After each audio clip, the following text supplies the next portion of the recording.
12 nationalités, 450 étudiants, 26 élèves de l'école de football, 555 corps repêchés déchiquetés par la houle, 1900 orphelins à la recherche d'espoir parental, des corps sans vie jonchés de partout, laissés volontairement en pâture aux requins de l'océan glacial.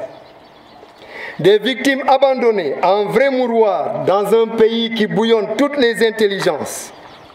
64 rescapés sortis de l'enfer, reconnaissant des services de chalutiers volontaires et spontanés, exemplaires sortis de nulle part, une sacrée douche écossaise. Les familles effarées, anéanties, complètement détruites, se demandaient quel genre de monstre avait pu commettre une telle atrocité. Essayez d'imaginer la terreur qu'elles ont endurée avant de mourir, laissant des familles incrédules. Cet événement paraissait très étrange que les familles ont du mal à croire qu'une telle cruauté infligée aux victimes ne peut être justifiée. Face à cette violence inconcevable, jamais enregistrée de mémoire d'homme, il apparaît impossible de faire l'économie d'une réflexion sur les aspects humains, a fortiori dans la logique visant à plus de responsabilité étatique. 17 longues années dans l'horreur et une pression traumatique aiguë qui revient en boucle, c'est un combat permanent pour ne pas hurler et devenir fou. Comme si la mort n'était pas si douloureuse, les familles devaient être encore empêchées de faire le deuil par une privation volontaire étatique de renflouement, de vérité et de justice.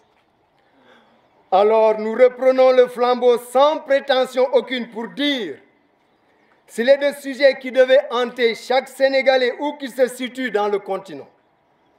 S'il est un sujet qui ne peut laisser indifférent nul de tous ceux qui se reconnaissent originaires de notre univers particulier d'hommes et de femmes, dispersés à travers le monde, c'est bien celui du Diola qui continue aujourd'hui à pointer ses sales conséquences. Nous attendons au travers des contraires que nous avons vécus pendant près d'un quart de siècle, autour d'un point attendu, d'un suspens au-dessus de nos têtes, la minute de vérité, une justice au service des familles, car le Diola est la première injustice mondiale. Nous devons à la vérité de décréter que le Diola est le spectacle de l'hécatombe d'une justice et d'une humanité à terre. Pour 2000 morts et 12 nationalités différentes, couplées d'une autoresponsabilité déclarée par le président Wade, la justice a condamné énergiquement l'âme de 12 peuples à la place de leur bourreau et paraphé la victoire de l'État sur des milliers de morts. Ce n'est pas le genre de réponse quand on fait face à une flagrante violation humanitaire. Il faut travailler à transmettre aux Sénégalais et au monde entier une justice exemplaire avec une volonté charismatique et infaillible. Et cela passe obligatoirement par la justice sur le Diola. En d'autres termes, il semble que le deuil de la logique du Diola à la logique des familles ne puisse se faire sans s'il existe une vision actualisée rétroactive qui permette ces avancées. Dans la normale des conduites humaines, la consonance culturelle n'autorise pas l'inhumation volontaire de 1953 personnes dans les entrailles de l'océan.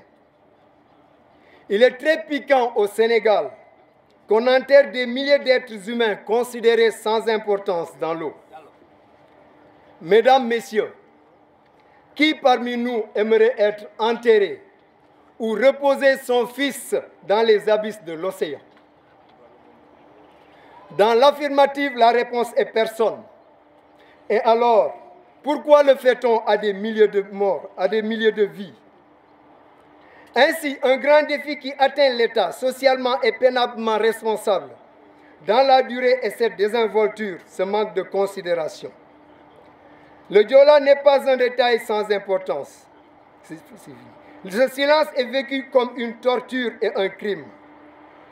On n'a pas besoin de scientifiques pour comprendre que le Diola est une anomalie de la matrice. Un record en nombre qui allie violence, injustice, non-assistance de personnes en péril. Nous attendons toujours cette fin de croisade, quel que soit le temps imposé. J'ai fini, ne me déconcentre pas. Le Diola a changé des milliers de vies et à jamais. Il est extrêmement difficile de reconstruire une vie que le Diola a ravagée.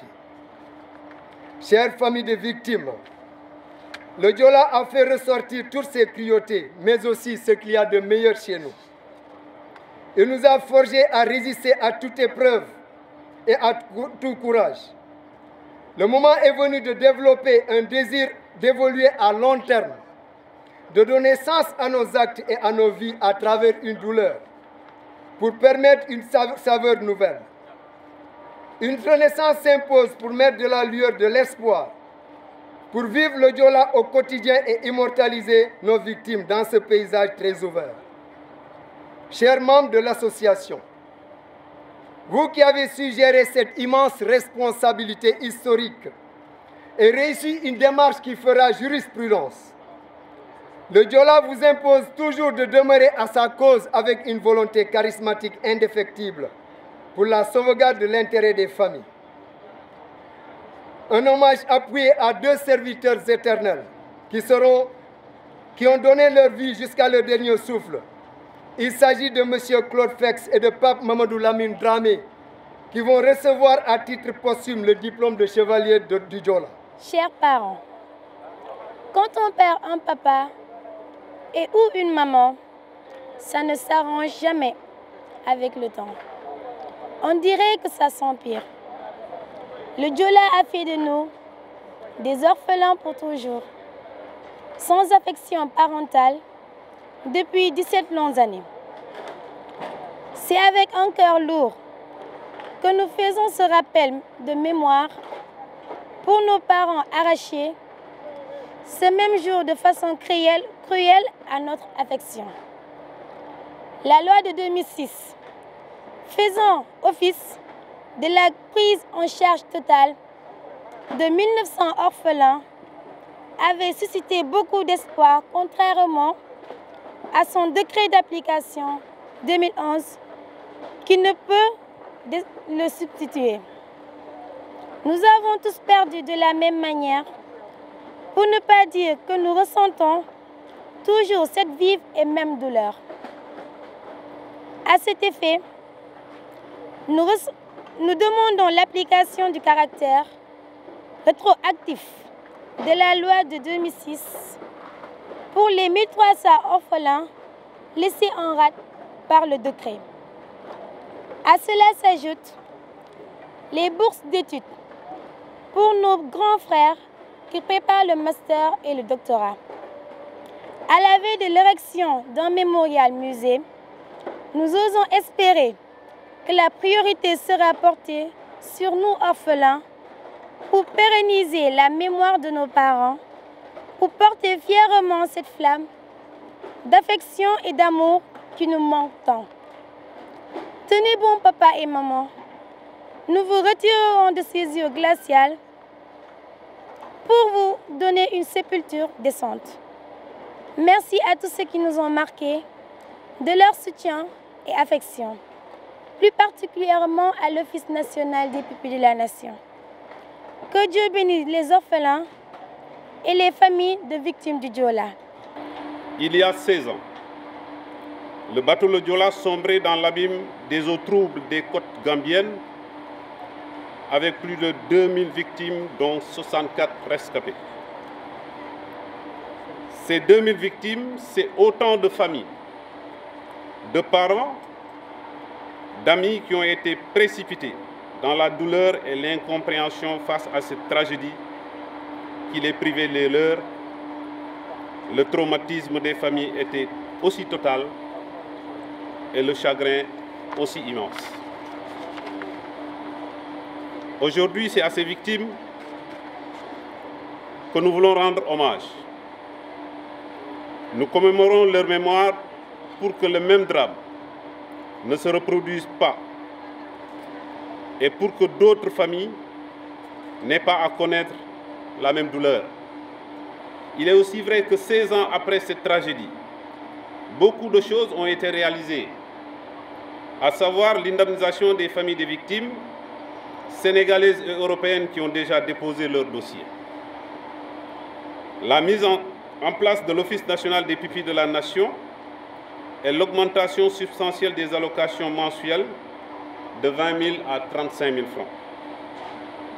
La construction de l'université Assane Seck de Ziguinchor. L'élargissement de 9 mètres du quai du port de Ziguinchor. La construction et l'aménagement de gares maritimes à Dakar et à Ziguinchor. Le dragage du fleuve Casamance et le renforcement de la surveillance du transport maritime. La mise en service des bateaux neufs Aline Sitoé Diatta, Agen et Yambol. Le projet de construction du mémorial musée Le Diola, dont les travaux de terrassement ont déjà démarré et la construction est confiée à l'entreprise Eiffage Sénégal. Le projet Orio pour faire du port de Ziguinchor un hub international. Le financement d'un projet du GIE des femmes familles de victimes par le ministre de la Pêche et des Affaires maritimes. Et enfin, l'octroi de 2 billets par le chef de l'État aux familles de victimes pour le pèlerinage au lieu saint de l'islam. Mesdames, Messieurs, ces réalisations sont importantes et à saluer, mais elles font aussi face aux attentes des familles des victimes, à savoir le respect du caractère rétroactif de la loi déclarant pupilles de la nation les orphelins du Diola, le renflouement du navire Le Diola pour permettre à nos chers parents disparus d'avoir une sépulture digne, que toute la lumière soit faite sur le Diola, afin que les responsabilités soient situées et sanctionnées, pour éviter que la disparition de plus de 2000 victimes soit versée dans un compte de pertes et profits.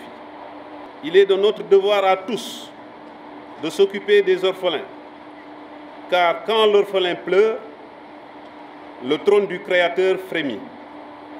Alors Allah, gloire à lui, demande quel est celui qui a fait pleurer cet orphelin dont j'ai enseveli le père dans la poussière. Que celui qui le consolera et le satisfera. Je lui donnerai satisfaction le jour du jugement dernier.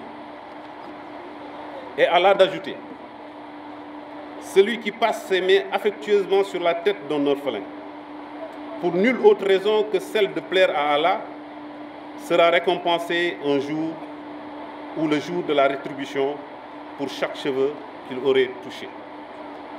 Nous vous souhaitons tous un bon retour en restant les remparts de la lutte contre l'oubli de cette tragédie pour un changement de comportement.